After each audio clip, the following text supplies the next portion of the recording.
అది అయిన తర్వాత వనరులు అంటే ఏంటి అని రాజు వాళ్ళ అమ్మని అడిగాడు.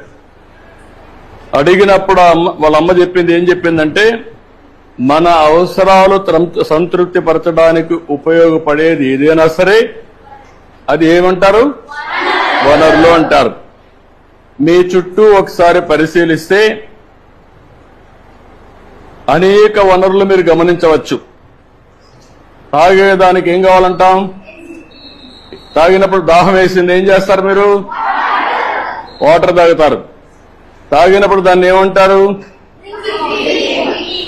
అదే సమయంలో మీ పాఠశాల అయిపోయింది, ఇంటికి పోవాలి. దేంట్లో పోతారు మీరు?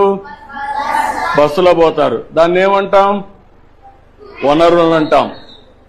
అదే సమయంలో మీరు చదివే పాఠ్య పుస్తకాలు, దాన్ని ఏమంటారు? ఎందుకు వనరు అంటున్నారు? ఉపయోగపడుతుంది కాబట్టి.